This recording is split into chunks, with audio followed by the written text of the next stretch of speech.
കൂടെ നിന്ന് അവരെ മാനസികമായി ധൈര്യം നൽകി അവർക്ക് കൃത്യസമയത്ത് ഭക്ഷണവും മരുന്നും മറ്റെല്ലാം ചെയ്തു കൊടുക്കേണ്ട ജോലി അവിടുത്തെ നഴ്സിംഗ് സ്റ്റാഫിനാണ്. ഏതാനും മാസങ്ങൾക്ക് മുമ്പ് നിരവധി സമരങ്ങളിൽ ഞാൻ പങ്കെടുത്തിരുന്നു. ആരുടെ സമരത്തിലാണെന്നറിയാമോ? ആശാ വർക്കർമാരുടെ സമരം.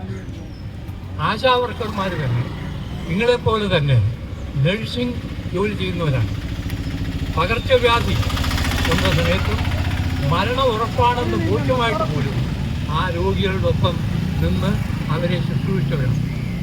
ഈ ആശാ വർക്കർമാർ നിങ്ങൾ നഴ്സുമാരെ പോലെ തന്നെ ഐക്യരാഷ്ട്രസഭ വിശേഷിപ്പിച്ചിട്ടുള്ളത് വാരിയേഴ്സ് ഓഫ് ഹോപ്പ് എന്നാണ്. പ്രതീക്ഷയുടെ പോരാളികളെന്നാണ്.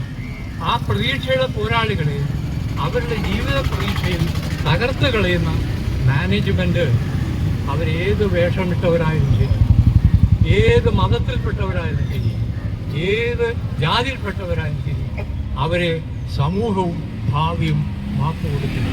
അതുകൊണ്ട് എൻ്റെ അഭിപ്രായത്തിൽ നിങ്ങളുടെ ഈ സമരം ഒരു കാലത്തും പരാജയപ്പെടുത്താൻ ഈ രാജ്യത്തെ ഒരു ശക്തിക്കും കഴിയില്ല. എല്ലാവരും നിങ്ങളുടെ മുമ്പിൽ കീഴടങ്ങേണ്ടി വരും. കീഴടങ്ങുന്നവരെ ഞങ്ങളെല്ലാം കഴിയുന്നത്ര നിങ്ങളുടെ കൂടെ തന്നെ ഉണ്ടാകും എന്ന് ഉറപ്പ് നൽകിക്കൊണ്ട് ഈ സമരം ഉദ്ഘാടനം ചെയ്തതായി ഞാൻ പ്രഖ്യാപിക്കുന്നു. നന്ദി. പ്രതിഷേധ റാലിക്ക് അഭിവാദ്യം അർപ്പിച്ചുകൊണ്ട് നമ്മുടെ ഇത്രയും ബഹുമാനപ്പെട്ട അഗസ്റ്റിൻ വട്ടോളി അച്ഛൻ നമ്മളോട് ഇപ്പോൾ അഭിസംബോധന ചെയ്ത് സംസാരിക്കും.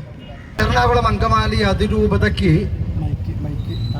ഈ കേന്ദ്രത്തിലേക്ക് ഈ പ്രതിഷേധ മാർച്ച് സംഘടിപ്പിക്കുമ്പോൾ എറണാകുളം അങ്കമാലി അതിരൂപത നേതൃത്വം ഒരിക്കലും വിചാരിക്കരുത് ഇത് നിങ്ങളെ തകർക്കാൻ വേണ്ടി നടക്കുന്ന സമരമാണെന്ന്.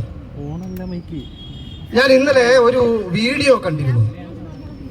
ആ വീഡിയോ ബംഗാളിലെ ഒഴിഞ്ഞു കിടക്കുന്ന ഒരു CPM-ന്റെ വളരെ പ്രധാനപ്പെട്ട ഒരു കേന്ദ്രത്തെ ആണ് ആ വീഡിയോയിൽ ഞാൻ കണ്ടത്. അതൊരു ചാനൽ കാണിച്ചു തന്നതാണ്.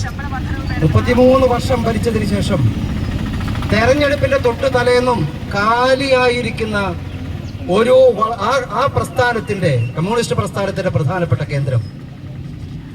ഈ കമ്മ്യൂണിസ്റ്റ് പ്രസ്ഥാനത്തിനും കത്തോലിക്ക സഭയ്ക്കും വളരെ പ്രധാനപ്പെട്ട ഒരു അടുപ്പമുണ്ട്. എവിടെയെങ്കിലും എന്തെങ്കിലും അത് ഇല്ലാതായാൽ അത് എന്നേക്കും ഇല്ലാതാവുന്നു എന്നുള്ളതാണ് പ്രതിഭാസം. ലോകമെമ്പാടുമുള്ള പ്രതിഭാസമാണ്. പ്രിയപ്പെട്ട എൻ്റെ ബിഷപ്പ് പാമ്പ്ളാനി, ബിഷപ്പ് റാഫേൽ തട്ടിൽ, അതിരൂപത വൈദിക സമൂഹമേ, നിങ്ങളൊന്ന് ആലോചിക്കണം. ഈ നഴ്സുമാർ ഈ സമരം നടത്തുമ്പോൾ ഒരു പക്ഷേ നമ്മുടെ മുമ്പിൽ ജനങ്ങളുണ്ട്, നമ്മുടെ മുമ്പിൽ ഒരുപാട് പണമുണ്ട്, ഒരുപാട് സ്ഥാപനങ്ങളുണ്ട്. പക്ഷേ ഈ നഴ്സുമാരുടെ നിലവിളിക്ക് നിങ്ങൾക്ക് കാതോർക്കാൻ പറ്റില്ലെങ്കിൽ ഒരുപക്ഷെ 10, 15, 20 വർഷത്തിന് ശേഷം എങ്ങനെയാണോ ബംഗാളിൽ കമ്മ്യൂണിസ്റ്റ് പ്രസ്ഥാനം ആളും അർത്ഥവും ഇല്ലാതെ, ആളില്ലാതെ നിർജീവമായ പ്രദേശങ്ങളായിട്ട് മാറിയത്, അതുപോലെ നിർജീവമായ പ്രദേശങ്ങളായിട്ട് മാറും എന്നുള്ള കാര്യത്തിൽ എനിക്ക് യാതൊരു സംശയവുമില്ല. കാരണം യൂറോപ്പിൽ നിങ്ങളും പരിശോധിക്കണം, യൂറോപ്പിൽ കത്തോലിക്ക സഭയിൽ നമ്മുടെ സുറിയാനി ക്രിസ്ത്യാനികൾ ചെന്ന് ചേരുന്ന ഇടങ്ങളിൽ അവിടുത്തെ പള്ളികളിൽ ആളുണ്ട്. പക്ഷേ യൂറോപ്പിലെ കത്തോലിക്ക സഭയ്ക്ക് എന്തു പറ്റി? അത് ഇവർ ചോദിക്കുന്ന പോലെയുള്ള ചോദ്യങ്ങൾ കത്തോലിക്ക സഭയോട് നിരന്തരം അവിടുത്തെ ചെറുപ്പക്കാർ, അവിടുത്തെ സാധാരണക്കാർ ചോദിക്കുന്നുണ്ടായിരുന്നു. അവർക്ക് ഉത്തരമുണ്ടായിരുന്നു. അതിനെ അവഗണിച്ചു.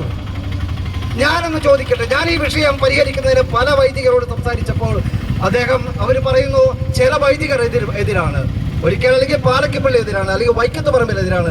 എനിക്ക് വൈദിക സമൂഹത്തോട് ചോദിക്കാനുള്ളത്, ഈ പാലക്കപ്പള്ളിയും ഈ വൈക്കത്ത് പറമ്പിലാണോ എറണാകുളം രൂപതയെ നയിക്കുന്നത്?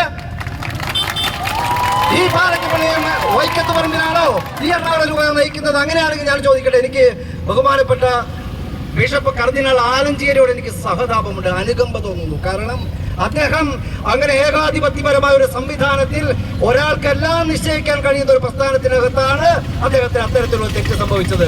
അങ്ങനെയാണെങ്കിൽ അക്കാലവും ഇക്കാലവും തമ്മിൽ യാതൊരു വ്യത്യാസവും ഇല്ലല്ലോ.